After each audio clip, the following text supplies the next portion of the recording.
Welcome to the Taking Vegas podcast for Thanksgiving weekend. Oh man, one of my favorite weekends of the entire year. Food, football, and winning money. How much better does it get than that? Not much, but it's going to be a special weekend. 4-0 last week with the free picks. Let's try to duplicate that as we talk about what's going on in the world of sports and try to get you guys another 4-0 sweep with the free picks. I have a Thanksgiving Day game, Black Friday into Saturday and on into Sunday. I am Chris Hodge. Good to be with everyone. Special podcast edition of Taking Vegas here. It is Wednesday, but we're doing this podcast for the weekend, and good to be here again. So before we get into sports gambling and how we tie this podcast into what goes on in the world of sports, because we always try to say in regards to the lines that come up for certain teams, like last week, what did I tell you? Stay away from the Nets. Can't bet them. What did they do last night? -8, -9, and basically don't even show up for a game against Philly when the Sixers were shorthanded. So certain teams you have to stay away from.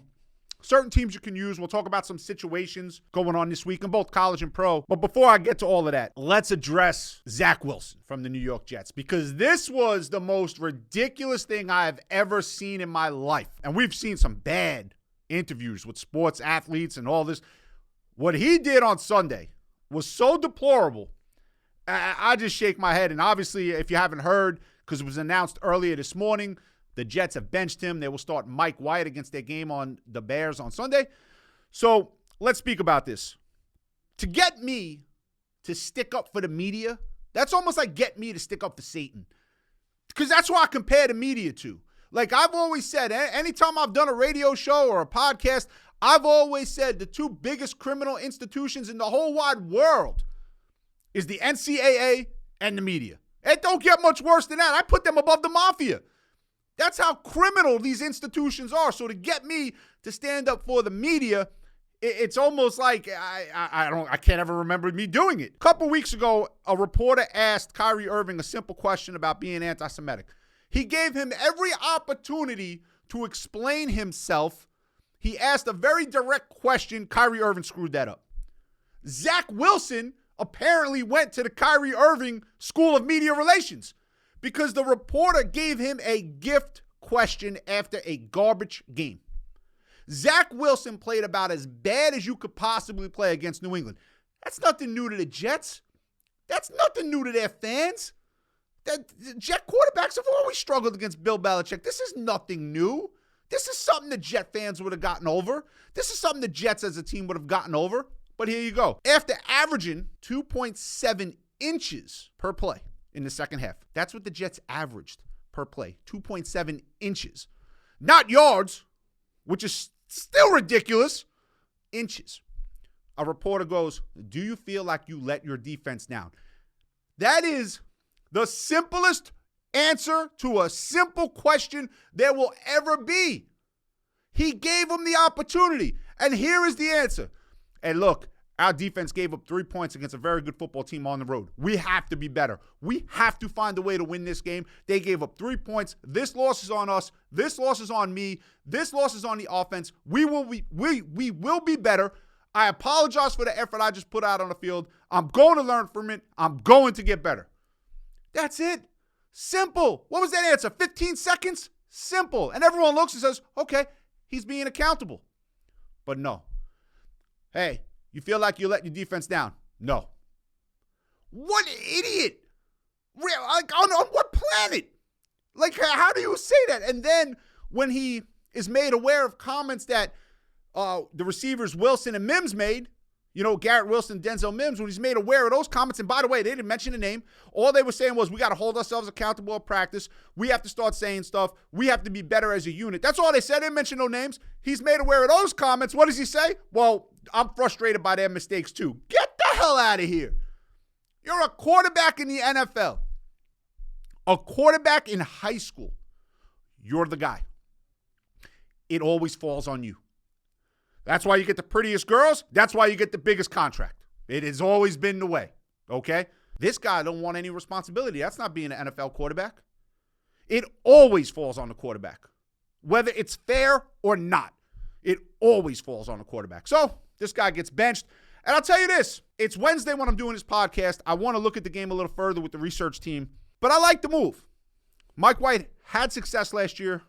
Justin Fields is dealing with some injury concerns. Again, the game is 4 days away, but I kind of like the Jets in that game against the Bears. Now, you have to have some balls to lay 5.5 with the Jets after what they just pulled off, losing a game with 20 seconds to go on a punt return. By the way, that's as Jets a loss as Jets ever gets.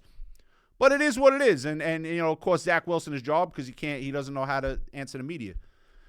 But look, that game again is 4 days away. So, you know, we'll have that written up on takingvegas.com when Sunday gets here. Let's get to the Thanksgiving Day games. I think Bills and Detroit is a stay-away game. Obviously, the Bills had some issues with snow that we've all heard about. They had to go to Detroit last week, play against Cleveland. They played well, but Cleveland's terrible. Try to get back home, then get back to Detroit. Detroit has some issues. Detroit has won 3 games in a row, which is great. Good for them.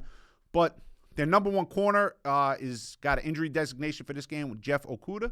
If he's out, who the hell covers Stephon Diggs? Total looks like 54.5, 9.5 for the Bills. I don't want to lay that number on the road. And, you know, I think the game could get over 54.5, but I'm not sure. So when you're in that situation, the research team can't really give you a definitive answer. You stay away. Here is going to be the free pick for Thanksgiving Day. Dallas should absolutely annihilate the Giants. Minimum should win that game by 14 points. They're laying 9.5. Maybe it's 10 in some places. But the Dallas Cowboys are supposed to put a hurting on the New York Giants. So credit to the Giants, right? They're 7-3, but they've done it with smoke and mirrors, right? They've trailed in basically every football game they've played this year, with the exception, I think, of Houston. They may have even trailed in that game, but I'm not quite sure. At the end of the day, the Giants are just not a great football team. They proved that last week against Detroit. So Dallas has a tough loss against Green Bay a couple weeks ago and then goes and just makes a mockery out of Minnesota on the road. National TV game. Giants aren't going to be able to block the Dallas defensive line. Giants are going to struggle with the Dallas offense, which is very talented. Pollard's playing great. The Giants don't have much on offense. Free pick for Thanksgiving Day is going to be the Dallas Cowboys. Later points. I really feel like Dallas wins that game quite easily. 14 points minimum, and it might be worse than that. So Dallas will be the free pick for Thanksgiving Day. The other Thanksgiving Day game is New England and Minnesota. That's also a tough one to call because we all just saw what Minnesota did. And look, New England won the game. The only reason why they win the game is because they're playing the Jets. If they're playing anyone else, they probably don't win that game. But they won. And it is what it is because they found a way to win. In the NFL, you find a way to win, you find a way to win. You can't fault that. But the Vikings were embarrassed on national television. Embarrassed. That was as bad a loss as you could have. So this is a tough game. Minnesota minus 2.5. I would stay away from that game. I think the easiest game on the Thanksgiving Day board is Dallas. I really do. I think the other 2 games could go either which way. I'll stay away. Let's move on to Black Friday. A couple good things going on here for college football. What a day it's going to be. Obviously, Friday into Saturday. I'm going to start you off with a 12 o'clock game for free. I'll tell you the truth, man. I hate this conference. I hate that this conference gets on TV every Tuesday, Wednesday, and Thursday, and we're forced to watch it once October comes around and on into November. But this MAC conference, it's terrible. And I'm not really trying to get on the athletes. They're good athletes. They're just bad teams. Just either way. Free pick for Black Friday. Now, look. I get a lot of emails, right? And you guys complain about the free picks that go out because most of them are unders. I have this fight with you guys all the time. If you guys like to bet an over, which is overinflated, go ahead. Be my guest. They've done this forever. They overinflate overs. You guys can't figure it out. I don't know why. But a winner is a winner, and that's it. So here is another under.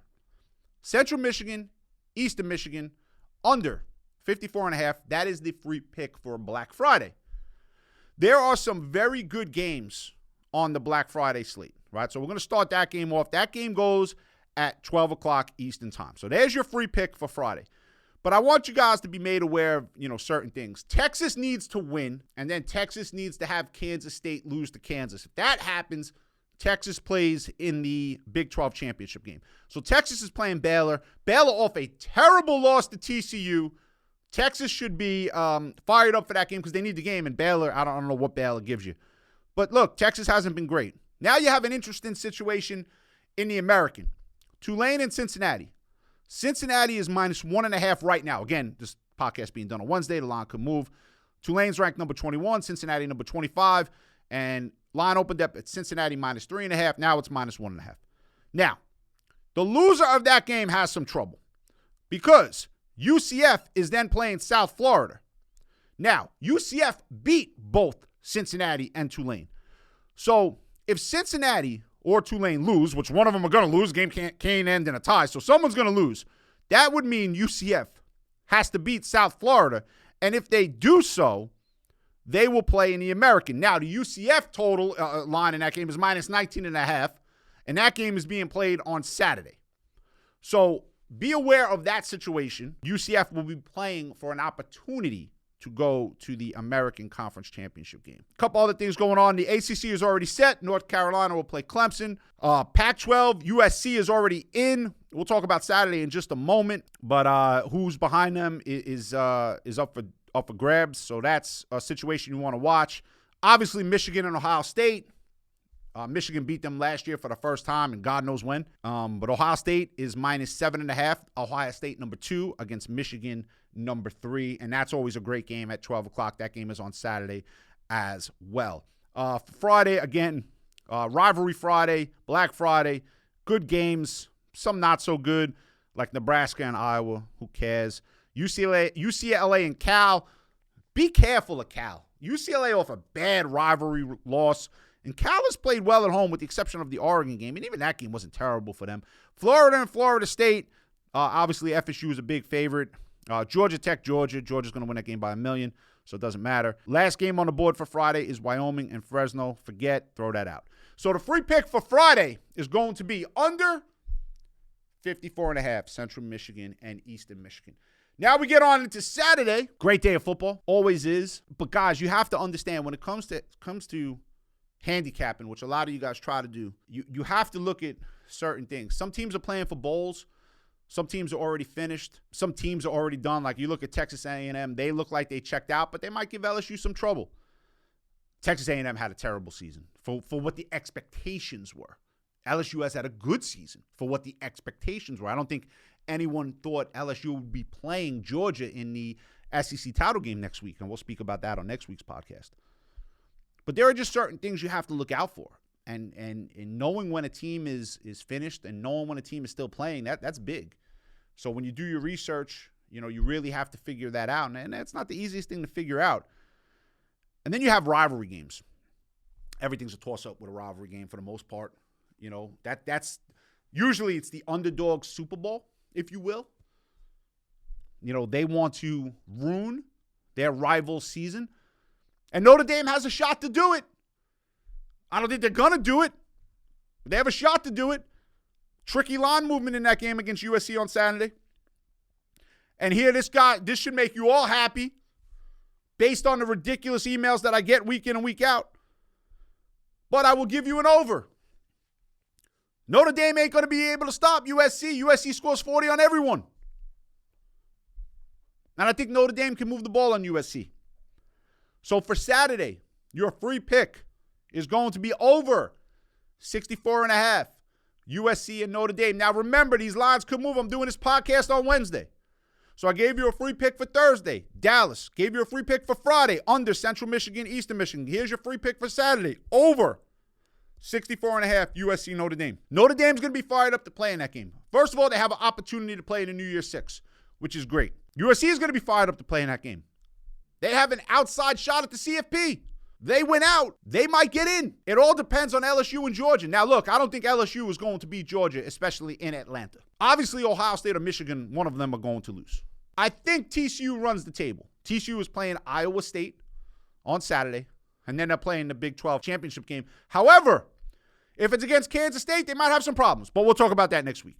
USC gets by this one, which they should, but I think Notre Dame could give them some problems, but I think USC should get by it. And USC wins the Pac-12. Now, I have hated the Pac-12 forever.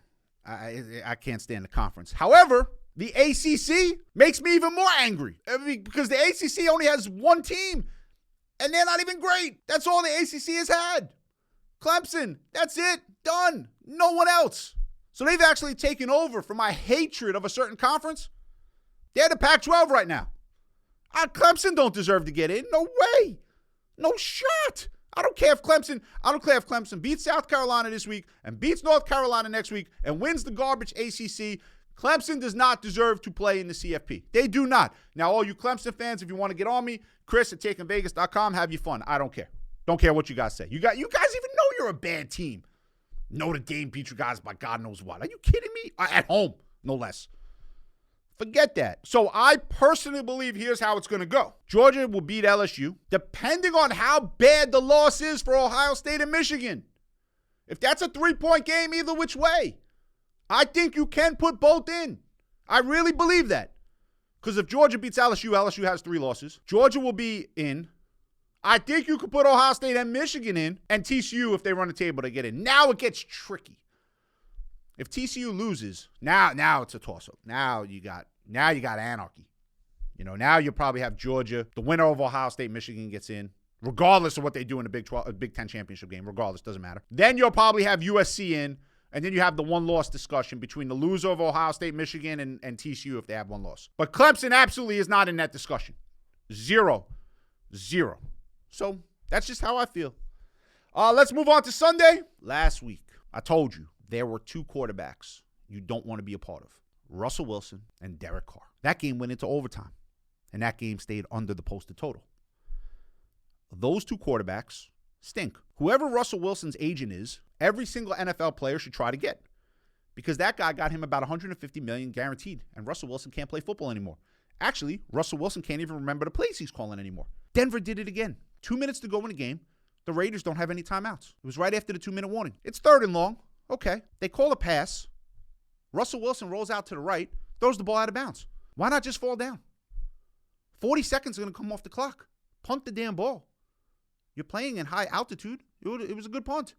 Punt the damn ball. Let the clock run down to 1:10. But no, Denver's too smart for that. So they screw another game up. The coaching staff for Denver has literally cost them 4 games this year, because they can't add or count or both or coach, whatever you want to call it. So I would stay away from anything Denver right now. However, I'm going over to Raiders Seahawks for your free pick for Sunday. There's no way that game is going over the posted total. Raiders Seahawks under 47.5. Another overinflated total. That total should not be higher than 41. They get you 47.5. Seattle was off a bye off the game in Germany. Back-to-back road games for Las Vegas. That game's not going over the total. That's a stupid line. So free game for Sunday is under 47.5. Now, before we end this podcast, I want to wish everyone a happy Thanksgiving. If you're listening to this podcast either the day before or day of, and if you're catching it on Friday, I hope you guys enjoyed the holiday. Let's talk about sports wagering as a business, because that is ultra important. I have a son. He loves to gamble. He's an idiot. He doesn't bet big money. I try to tell him some stuff. Sometimes he listens, sometimes he doesn't. But in looking at his bets, I realize that you people out there are going to get hammered. When he listens, my son makes good money. When he doesn't, because a lot of you people out there probably have children, and what do? They don't listen to you. They'll listen to everyone else, but they won't listen to you as parents. But in looking at his bets, because I have him send me his bets every single day, he is an idiot, and he is the public. If you guys are going to bet every single day, you are going to lose money. It is that simple. The sports books want it, and I come out and say it. And you go to TakingVegas.com, you don't see a promo code. I won't put a promo code on the damn site. Okay, first of all, I expect to beat them. I'm not in business with the damn sports books, right? I expect my company to beat the sports books. They're giving you every type of 100% sign-up bonus, free pet this, $1,000 free pet that. Forget, it's all nonsense. They are trying to get you in the house so you can bet on every single game, every single day. And if you do that, you're going to lose money. Simple and plain, cannot be disputed. However, let's say you had a $5,000 bankroll. You're going to bet $500 a game. That's 10%. You're going to only bet that on select games. Only bet that on the games where we feel we have an advantage in the line, where a line might be off, or we have an advantage with a certain team. That's it. I said it on one of the podcasts, maybe the last one a couple weeks ago. I'm not a gambler. Never considered myself a gambler. I can walk through a damn casino and not bet one thing. Doesn't care. The bells, the whistles, the sirens, the lights, pretty girl dealing. I don't care. I walk right by it. I don't need it. I'm just trying to bet select information, select games, and a certain percentage of that. So if you start with 5,000, you start off betting 500 a game, 10%. As that builds up, when you get to 7,500, now you bet 750 a game.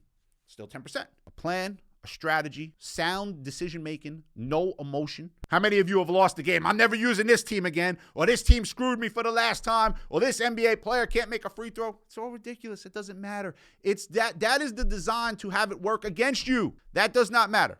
So when I do the Sports Investors Daily Radio Show and I try to lead and guide you guys to bet the best way possible, that's what this is about. Sports wagering as a business and as an investment, and the stuff that the sports books don't want you to know or don't want you to do. They want you gambling every single day on 8-leg parlays, and they're so cute. They'll post them. Look at this guy. He bet $10. He just won $12,000.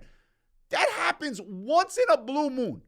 They don't tell you about the 6 million people that lost.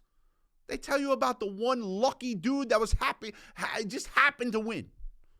It's not how it works. So you can give us a call. Listen to Sports Investors Daily every Saturday and Sunday. We speak about sports wagering as a business, and you can call us at 888-9-WIN-NOW. That's 888-994-6669. We'll tell you exactly what we mean with the initial investment program. Recap with the free picks before we end this one. Dallas on Thursday, later points under. Central Michigan, Eastern Michigan on Friday. Saturday, we're going to go with the over. USC and Notre Dame. Sunday, under Las Vegas and Seattle. Everyone enjoy Thanksgiving. Be sure to check out Sports Investors Daily and go visit takeinvegas.com. Phenomenal website for all your sports wagering needs. Enjoy the holidays, everyone, and we'll catch you back next Friday with the next Take in Vegas podcast. Have a great day, everyone.